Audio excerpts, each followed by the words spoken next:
레위기 1장 1절에서 9절 말씀 한 절씩 저부터 교독하고요.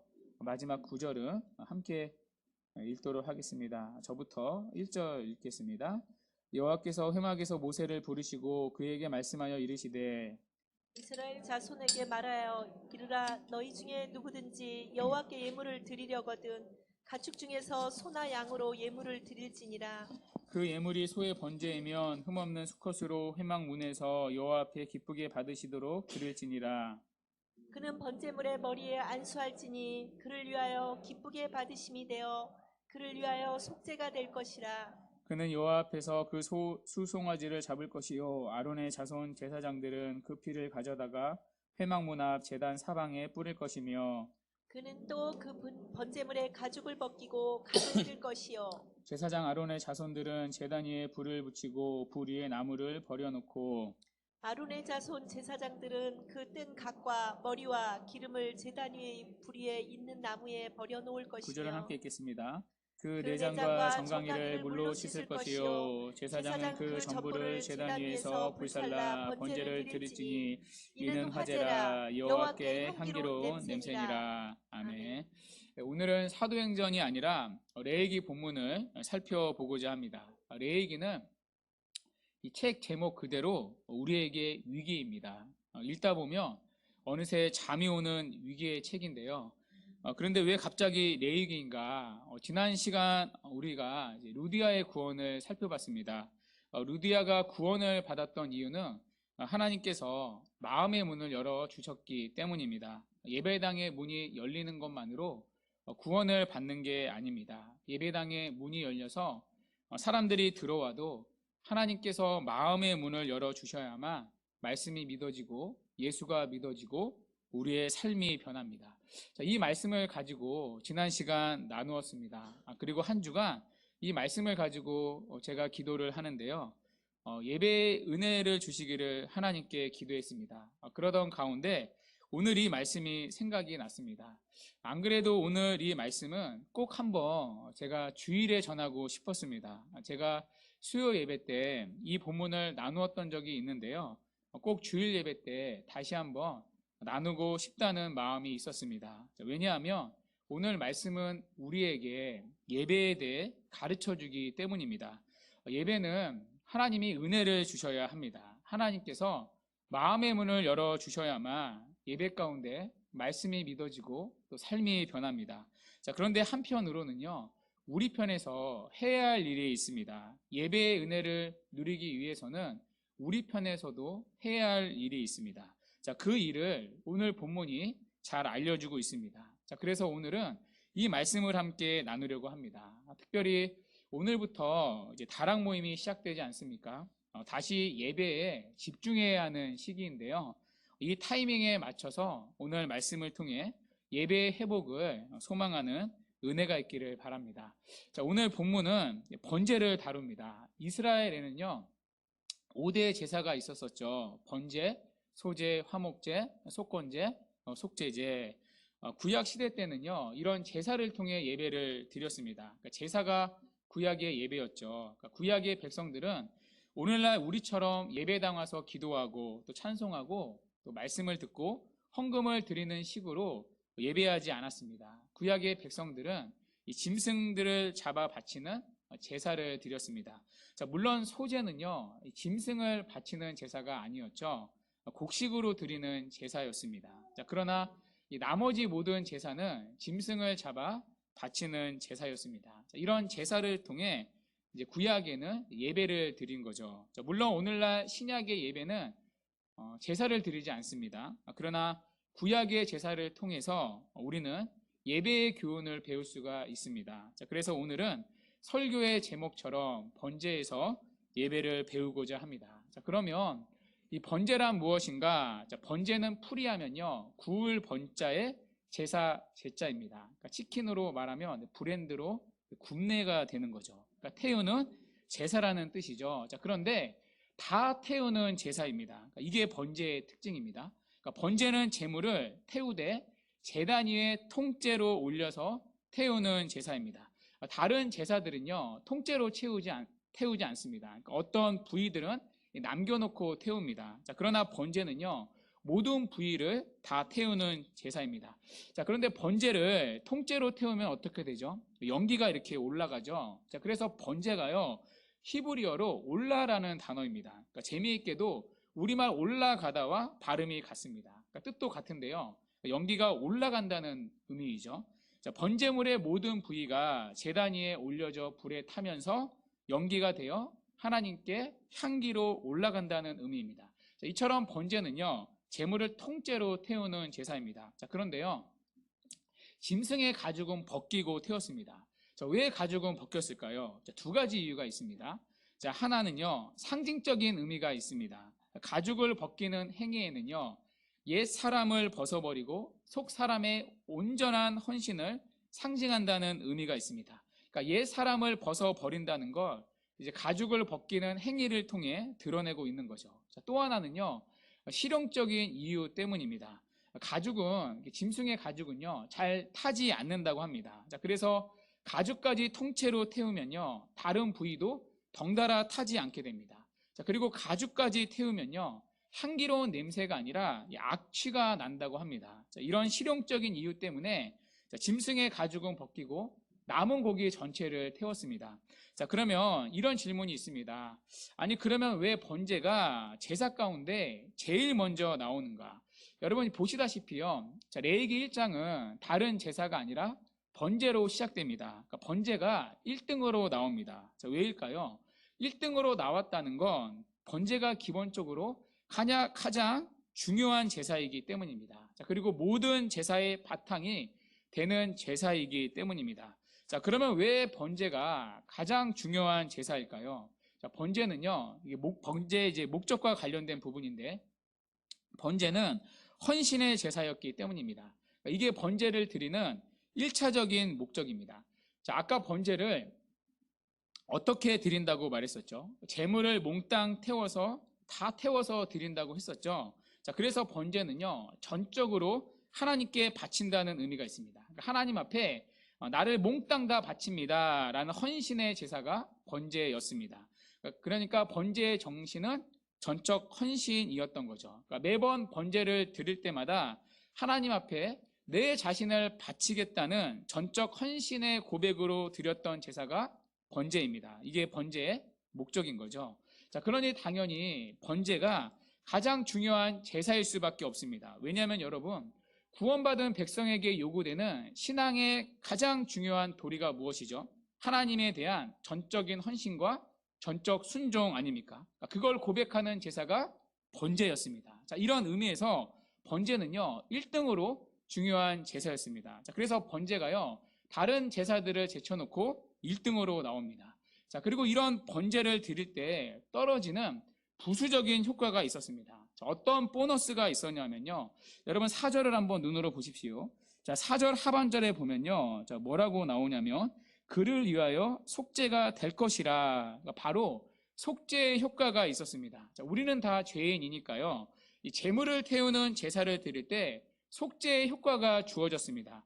자, 그런데 속죄를 받으려고 번제를 바치는 건 아닙니다. 그러니까 번제는 내가 자원해서 자발적으로 바치는 제사입니다. 그러니까 속죄와 상관없이 내가 자원해서 내가 내 자신을 하나님께 드리고 싶은 마음이 생길 때마다 짐승을 잡아가지고 드렸던 제사입니다. 자, 그래서 번제는요, 뭘 따지는 제사가 아닙니다. 그러니까 뭔가를 얻으려고 바치는 제사가 아닙니다. 내 죄를 용서해 주십사 하고 바치는 제사도 아닙니다. 자, 그저 구원받은 백성으로 마땅히 해야 할 전적인 헌신을 고백하는 제사가 번제였습니다. 자, 그런데 하나님 편에서는요, 이런 모습이 얼마나 귀하겠습니까? 자, 그래서 그때마다 하나님이 보너스를 주셨는데 속죄의 효과를 주셨습니다. 자, 그게 번제였습니다. 자, 그러면 번제를 드릴 때는 어떤 제물을 드렸느냐? 이 번제를 드릴 때는요, 형편에 맞게 제물을 드릴 수 있었습니다. 자, 그래서 1장에 보면요, 이 바치는 제물이 등급화되어 나옵니다. 자, 3절부터 9절에는 우리가 읽은 본문이죠. 자, 3절부터 9절에는 소를 드리는 번제입니다. 자, 이어서 10절부터 13절까지는요, 양과 염소를 드리는 번제이고요. 14절부터 17절까지는 비둘기를 드리는 번제입니다. 자, 그러니까 제물이 굉장히 다양하죠. 소부터 시작해서 비둘기까지 제물로 드릴 수 있었습니다.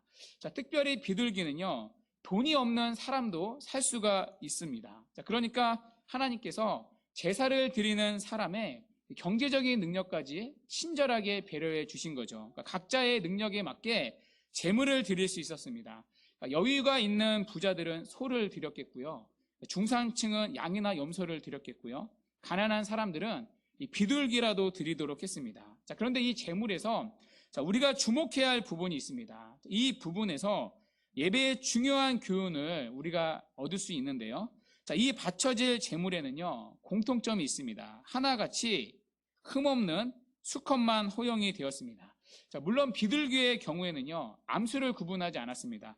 여러분, 이제 비둘기는 크기가 작잖아요. 그러니까 암수 구분이 어렵습니다. 자, 뿐만 아니라 비둘기는 이 가난한 자들을 배려한 제물이었지 않습니까? 자, 그래서 암수 구분 없이 드려도 되었습니다. 자, 그런데 다른 모든 제물들에는요, 공통점이 있습니다. 자, 먼저는요, 자, 가축 중에서 바쳐야 했습니다. 여러분, 본문 2절을 한번 보십시오. 자, 본문 2절에 보시면, 자, 너희 중에 누구든지 여호와 앞에 예물을 드리려거든, 자, 무엇 중에서 예물로 드리래요? 가축 중에서 드리라고 하십니다. 여러분, 가축은 어떤 짐승이죠? 집에서 기른 짐승입니다. 그러니까 아무 짐승이나 바치는 게 아니라 집에서 기른 가축을 바쳐야 했습니다. 그러니까 야생 짐승은 안 된다는 거죠. 그러니까 밖에 나가서 사냥을 해서 잡은 짐승은 안 된다는 얘기입니다. 여러분, 옛날에는요, 이 나가서 쉽게 짐승을 잡을 수 있었습니다. 자, 그런데 쉽게 잡아서 바치는 건 제물로 하나님이 쳐주질 않았습니다. 오직 가축만을 바치라고 하십니다. 자, 왜 가축을 바치라고 하셨을까요? 여러분, 가축은 어떤 짐승이죠? 나의 땀과 정성과 사랑이 담겨진 짐승입니다. 왜냐하면 자기가 집에서 키웠으니까요. 그러니까 새끼로 태어났을 때 그 새끼를 자기가 받아주고요. 이름도 지어서 이름도 불러주고요. 아프면 고쳐주고요. 목욕도 시켜주고요. 먹이도 주고요. 그게 가축입니다. 그러니까 자기의 땀과 정성이 다 들어가서 사랑을 쏟은 짐승이 가축입니다. 여러분, 이건요, 값으로 매길 수가 없는 재물입니다. 어떻게 보면 한 식구와도 같은 거죠. 오늘날로 치면 뭐 반려견 같은 개념일 수 있죠. 자, 그런데 그걸 하나님은요, 제물로 바치라고 하십니다. 자, 이어서 두 번째 제물의 기준을 보십시오. 가축 중에도요, 어떤 가축을 바치래요? 3절에 보면 흠없는 가축으로 바치라고 하십니다. 여러분, 흠이 없다는 건요, 최상품을 바치라는 얘기입니다. 그러니까 가축 중에서 아무거나 무성의하게 골라오지 말고 최상품을 가지고 오라는 것입니다. 하나님 앞에 최상의 제물을 준비해서 바치라는 뜻입니다. 자, 이어서 제물의 세 번째 기준, 수컷을 바치라고 하십니다. 왜 수컷일까요? 자, 수컷은요, 암컷보다 힘이 셉니다. 그러니까 수컷을 바치라는 건 힘이 더 센 거를 바치라는 뜻인 거죠. 자, 그러니까 바쳐야 할 제물을 보면요, 공통점이 있습니다. 하나같이 더 나은 것, 최고의 것을 바치라는 것입니다. 자, 가축을 바치라는 건 나의 땀과 정성이 들어간 최고의 것을 바치라는 의미고요. 흠 없는 것도 최상품을 바치라는 거고요. 수컷도요, 더 힘이 센 것, 그러니까 더 나은 것, 최고의 것을 바치라는 의미입니다. 자, 그러니까 예배를 드릴 때는요, 어떻게 드리라는 거예요? 최상의 것으로 하나님께 드리라는 것입니다.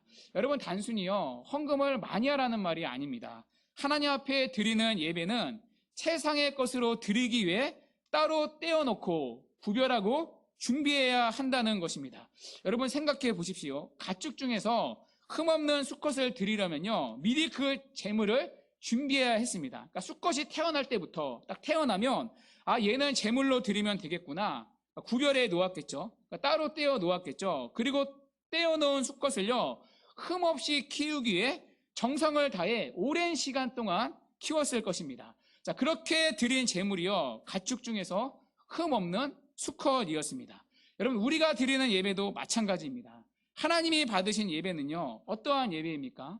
가축 중에서 흠없는 수컷을 드리는 예배입니다. 그러니까 최상의 것으로 준비하여 드리는 예배입니다. 자, 그러기 위해 하나님을 위해 가장 좋은 것을 먼저 떼어놓고요, 준비하고요, 정성을 다해 드리는 예배입니다. 자, 우리는 가장 좋은 것을 나를 위해 떼어놓고 나머지는 하나님께 드리지 않습니까? 그게 아니라 먼저 하나님을 위해 가장 좋은 것을 떼어놓고 나머지는 내가 쓰는 겁니다. 예를 들어 여러분 주일에 스케줄을 잡지 않습니까? 그때요 예배를 기준으로 잡는 겁니다. 그러니까 먼저 하나님을 위해 시간을 딱 떼어 놓는 거죠. 예배하는 시간을 먼저 딱 떼어 놓는 겁니다. 자, 그리고 나서 나머지 시간을 조율하고 나머지 시간을 사용을 하는 거죠. 자, 헌금을 드릴 때도 마찬가지겠죠. 월급을 받으면 하나님을 위한 헌금을 미리 떼어 놓는 겁니다. 한 달 동안 드려야 할 헌금이 있지 않습니까? 그 헌금을요 미리 다 떼어 놓는 겁니다. 자, 그리고 나서 나머지를 내가 쓰는 거죠. 그러니까 내가 다 쓰고 나서 남은 돈을 주일에 와서 헌금을 하는 게 아니라 하나님을 위해 먼저 떼어놓고 나머지 금액 안에서 한 달을 내가 쓰는 겁니다. 자, 그렇게 하나님을 위해 먼저 떼어놓는 것, 자, 그것이 가축 중에서 흠없는 수컷으로 드리는 원리입니다. 자, 뿐만 아니라 하나님께 가장 최상의 예배를 드리기 위해 예배를 준비하는 겁니다. 자, 하나님께 흠 없는 제물을 바쳤듯이 흠 없는 모습으로 예배를 드리기 위해서 한 주를 흠이 없도록 준비하는 겁니다. 자, 물론 우리가요 죄를 안 지을 수는 없습니다. 자, 그러나 주일에 만날 거룩하신 하나님을 생각하며 한 주간을 흠없이 거룩하게 지내는 거죠. 자, 그리고 흠없이 예배를 드리기 위해 여러분 토요일 날은 예배에 방해되지 않는 시간 안에서 일찍 자는 겁니다. 자, 그래야 졸지 않고 흠없이 예배를 온전히 드릴 수 있기 때문입니다. 자, 그리고 흠없이 예배를 드리기 위해서요 예배당에 일찍 나와 예배를 준비하는 겁니다. 그러니까 분주한 자기의 마음을 기도로 정돈하고요 은혜 받을 부드러운 마음을 미리 준비하는 겁니다. 자, 그래야 흠이 없는 예배가 되는 거죠. 예배 시간에 집중이 되는 거죠. 자, 이게 다 가축 중에서 흠없는 수컷으로 드리는 예배의 원리입니다. 자, 이 예배의 원리가요 우리가 드리는 예배의 중심에 있어야 합니다. 가축 중에서 흠없는 수컷으로 드리는 예배, 자, 그런 예배를 하나님은 받으시고요 그런 예배를 우리에게 알려주셨습니다. 자, 마지막으로 우리가 살펴볼 부분이 있습니다. 자, 바로 번제의 순서인데요. 자, 본문 4절부터 9절에 보면 이 번제를 바치는 순서가 나옵니다. 자, 이 순서는요 번제만의 순서가 아닙니다. 다른 모든 제사의 순서와 같습니다. 그러니까 화목제, 속제제, 속건제를 드릴 때도요 이 번제의 순서와 같이 동일하게 드렸습니다. 자, 그런데 이 예배의 순서에서요 자, 우리가 놓쳐서는 안 되는 중요한 부분이 있습니다. 모든 제사의 절차를요 제사자와 제사장이 교대로 수행한다는 사실입니다. 그러니까 제사장 혼자서요 제사를 수행하지 않습니다. 제사자와 제사장이 교대로 수행합니다. 여러분 제가 4절부터 설명을 드릴 텐데요 여러분 가진 성경에 적으면서 따라오시면 좋을 것 같습니다. 그러면 나중에 성경을 보실 때 훨씬 이해가 쉽게 될 겁니다. 자, 우리가 가진 성경을 보면요 이 부분이 제사장인지 제사자인지 구분이 안 됩니다. 자, 그래서 여러분들이 이렇게 적으면서 따라오면요 나중에 성경을 보실 때 훨씬 이해가 쉬울 겁니다. 아, 이 부분은 제사장의 순서구나, 이 부분은 제사자의 순서구나, 쉽게 이해가 될 겁니다. 자, 그리고 오늘 설교를 들을 때도요 훨씬 이해가 빠를 겁니다. 자, 펜을 한번 들고요 이제부터 따라오시기 바랍니다. 자, 먼저 4절을 보십시오. 자, 제사의 순서가 이제 나오는데요. 자, 먼저 제사를 드리려면요 제물이 있어야 되죠. 자, 그런데 여러분 제물은 누가 준비를 하죠?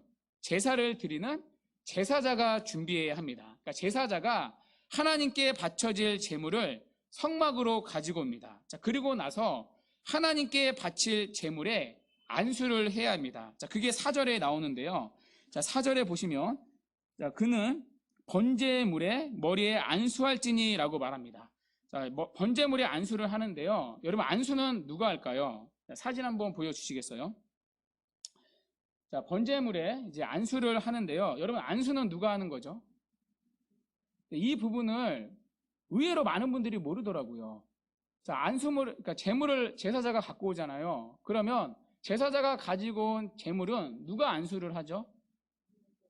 예, 잘 안 들리는데 예, 제사자가 안수를 하는 겁니다. 그러니까 제사장이 아니라 제사자의 몫입니다. 여러분 안수한다는 의미는 아시죠? 그 제물이 나를 대신한다는 의미입니다. 자, 그래서 제사장이 아니라 제물을 드리는 제사자가 제물에 안수합니다. 자, 그러니까 안수는 누구의 몫이에요? 제사를 드리는 제사자의 몫입니다. 자, 이어서 5절을 한번 보십시오. 자, 5절 한번 띄워주시겠어요? 자, 5절에 보시면 그는 여호와 앞에서 그 수송아지를 잡을 것이요 라고 말합니다. 그러니까 안수한 제물을 이제 죽이는 거죠. 사진 한번 보여주시겠어요? 그 다음 사진을 보여주시면, 예, 이제 안수한 제물을 이제 죽이는데요.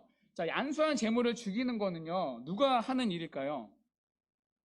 예, 모르시겠나요? 예, 누가 하냐면요, 이것도요, 제사자의 몫입니다. 그러니까 제물의 몫도요, 제사자가 따는 겁니다. 자, 그런데 여자들은요, 이 짐승 잡기가 힘들지 않습니까? 그래서 이제 남편이 대신해 주거나 아직 미혼한 여성이라면 뭐 삼촌이나 뭐 오빠나 뭐 아빠가 와서 죽여줄 수 있습니다. 자, 그런데 누군가가 도와줄 수는 있어도요, 안수하고 목 따는 건요, 제물을 죽이는 것도요, 제사장이 아니라 제사자의 책임입니다. 자, 그런데 제물을 죽일 때 여러분 제물을 목을 따면 피가 나오지 않습니까? 자, 그러면 그 피를요, 양푼에 담습니다. 사진 보시면 양푼 보이시죠? 설교는 듣고 계시나요? 예. 양푼에 담습니다. 그러면 5절 중반절부터 한번 보세요. 그 피를 가져다가 처리하는 건 누구예요?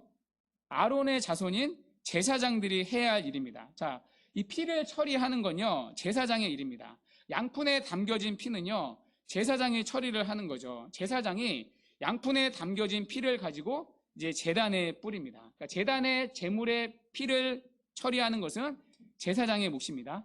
자, 이어서 6절을 한번 보시겠어요? 자, 6절에는요, 이제 제물을 죽였잖아요. 그러니까 죽인 제물에 고기를 처리합니다. 그러니까 제물의 가죽을 벗기고요, 각을 뜹니다. 자, 그런데 이 제물의 고기를 처리하는 건요, 누가 하는 걸까요? 누가 하는 걸까요?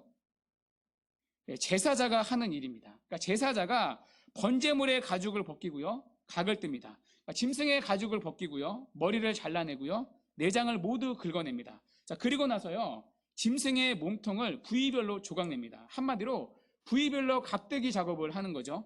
자, 우리는 번제하면 이제 통으로 드리는 제사니까 통으로 바친다고 생각을 하는데요, 아닙니다. 부위별로요, 썰어야 합니다. 자, 이것도요, 누가 하냐면 제사장이 아니라 제사자의 몫입니다. 자, 그러면 제사자가 각을 뜬 부위별의 고기를 처리합니다. 자, 그것이 7절부터 8절까지의 내용인데요. 한번 7절 한번 띄워주시겠어요?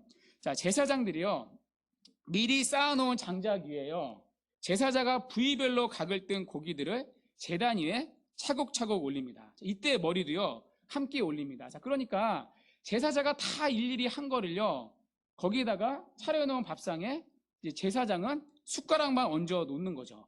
자, 그런데 여기서 제사가 끝나는 게 아닙니다. 제사자의 역할이요, 또다시 나옵니다.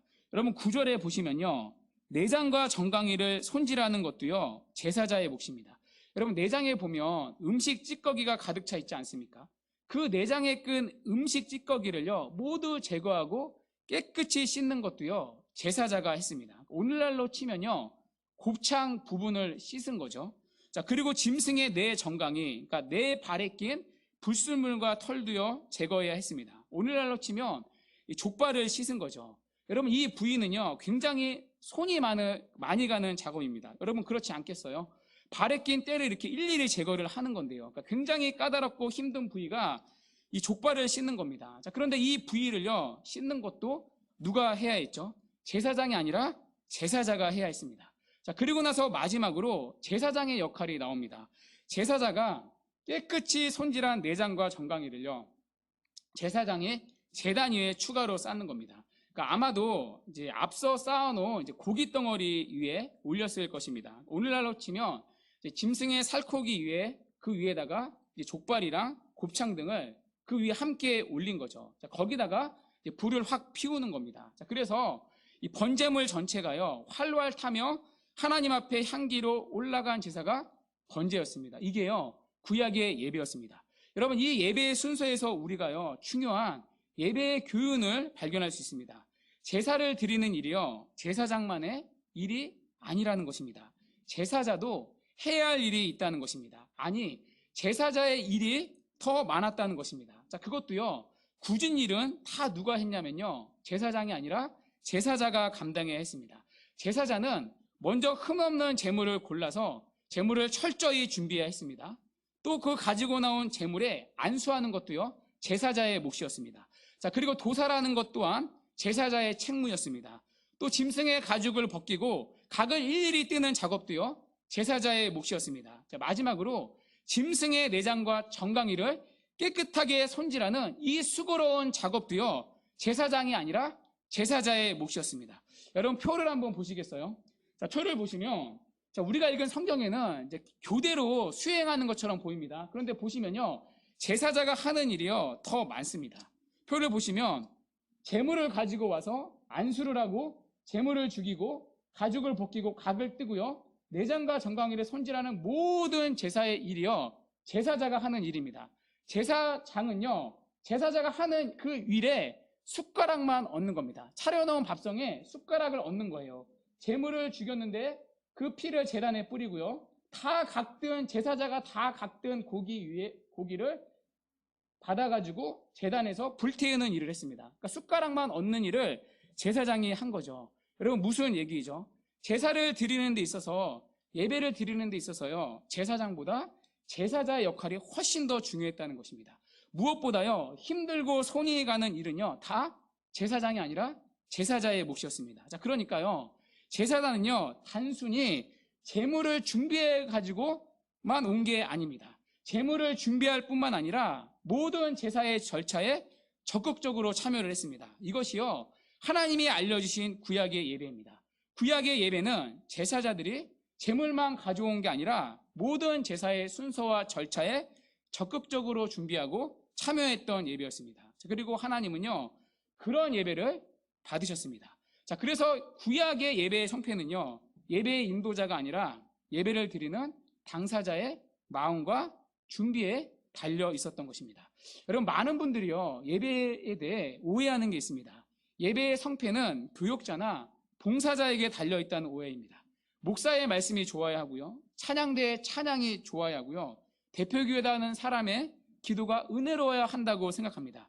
예배의 성패가 이들에게 달려있지 예배 드리는 자신의 책임은 아니라고 생각합니다. 자, 그래서 예배의 은혜를 받지 못하면요, 예배 드리는 자신은요, 잘못이 없다고 생각합니다. 이런 마음을 가지고 예배의 자리에 나와 예배를 드립니다. 여러분, 물론 전부 다 틀린 생각은 아닙니다. 어느 정도 맞는 얘기죠. 일리가 있습니다. 목사는요, 말씀을 열심히 준비합니다. 예배를 섬기는 봉사자들도요, 준비되고 거룩한 마음으로 맡은 순서를 잘 감당해야 합니다. 자, 그러나 여러분, 예배의 성패가 말씀을 전하는 목사나 예배를 섬기는 봉사자에 달려있는 것입니까? 오늘 번제를 보면요, 그렇지 않다고 말합니다. 오늘 번제의 순서를 보면요, 표를 한번 다시 보여주시겠어요? 오늘 번제의 순서를 보면요, 제사장보다 제사자의 역할이 훨씬 더 중요하다고 말합니다. 제사장이 아니라 제사자의 역할에 예배의 성패가 달려있다고 말합니다. 제사장보다 제사자가 해야 할 일들이 훨씬 더 많음을 강조하고 있습니다. 자, 그런 의미에서요, 예배의 성패는 예배 인도자가 아니라 예배를 드리는 각 사람에게 있습니다. 예배를 드리는 사람은요, 수동적인 구경꾼이 아니라 적극적으로 예배에 참여하는 예배자임을 잊지 말아야 합니다. 자, 그러나 여러분, 문제는 무엇입니까? 많은 예배자들이 예배의 구경꾼으로 전락하고 있다는 것입니다. 예배에 있어서 수동적으로 있어도 된다고 생각합니다. 안타깝게도요, 오늘날 예배를 드리는 사람들이요, 예배의 소비자처럼 변한다는 지적들이 있습니다. 마치 쇼핑몰에서 쇼핑하는 소비자처럼 예배를 쇼핑한다는 지적이죠. 예배를 드리는 게 아니라 구경한다는 얘기입니다. 여러분, 이 현상이요, 코로나로 인해 시작된 온라인 예배를 통해 심해지고 있습니다. 저는 개인적으로 유튜브 예배는 이제 그만했으면 좋겠는데요, 때로는 유튜브를 통해 이 교회 저 교회 왔다 갔다 하면서 실시간으로 송출이 되니까요, 예배를 구경합니다. 예배의 참여자가 아니라 소비자처럼 자신을 인식하고 예배를 드리고 있는 거죠. 자, 그래서 예배를 평가하면서 점수를 매기기까지 합니다. 예배를 드리러 나온 자신의 마음을 돌아보기보다는요, 목사의 설교를, 오늘 설교를 평가하고요, 봉사자의 모습을 보면서 예배에 왔다가 돌아갑니다. 우리가 오늘 본문에서 봤던 이 구약의 예배의 모습을요, 찾을 수가 없습니다.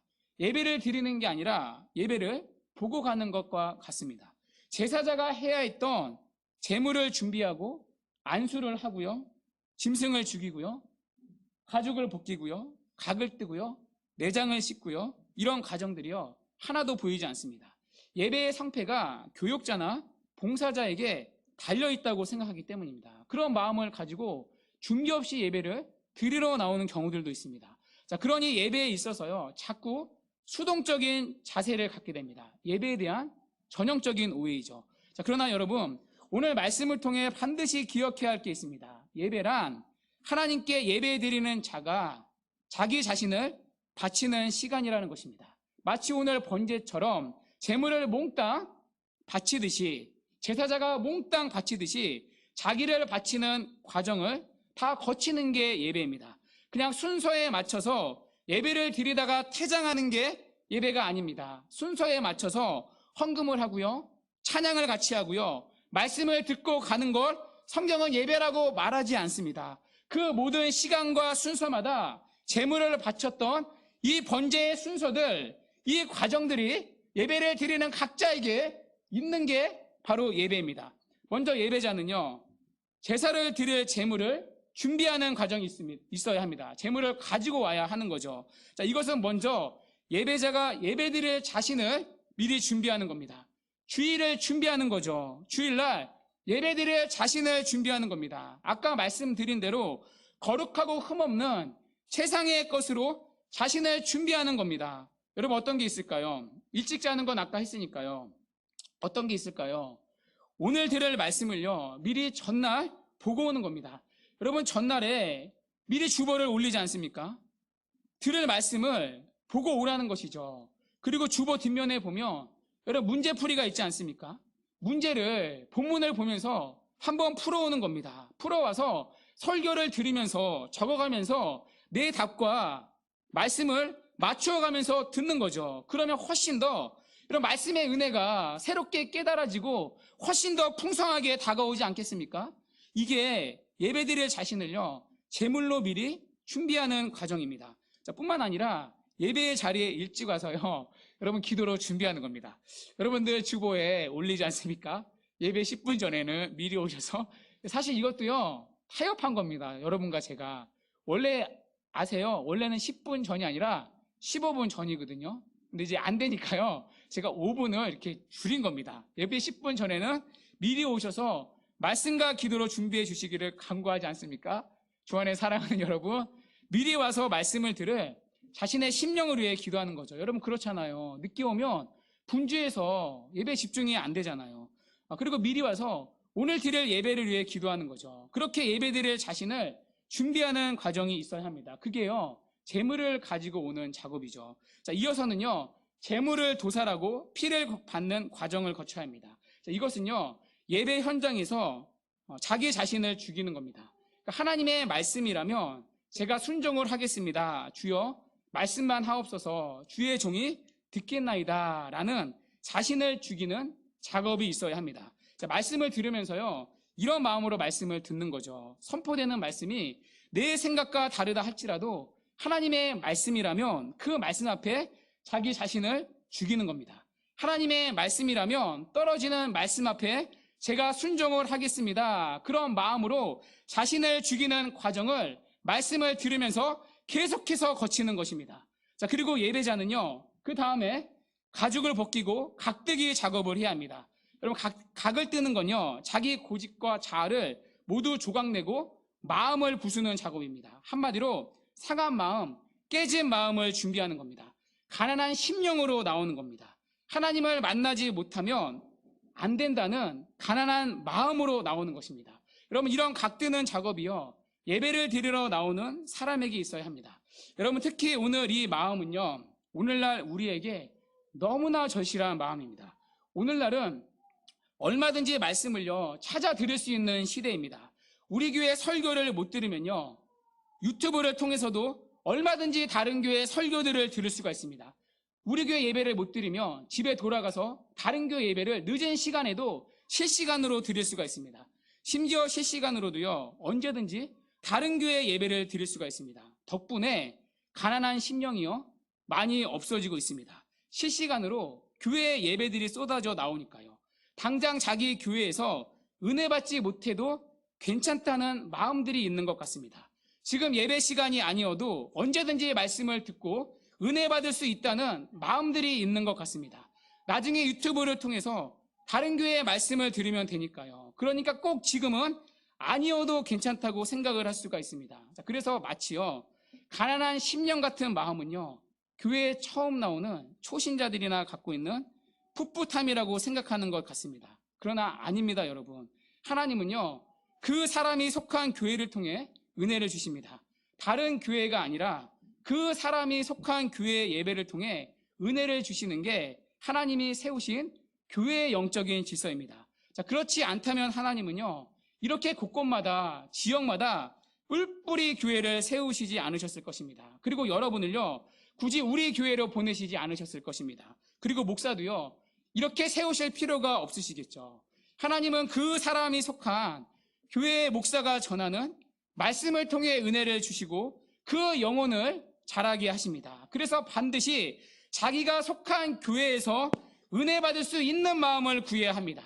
지금 이 시간 우리 교회에서 드리는 예배가 아니면 저는 은혜를 받을 수 없습니다. 그런 가난한 심령이 있어야 합니다. 그냥 단순히 앉아있다 가는 게 아니라 그냥 말씀을 듣고 헌금을 드리고 가는 게 아니라 자신을 각드는 작업이 반드시 있어야 합니다. 상하고 가난한 심령으로 자기를 쪼개고 구해야 하는 거죠.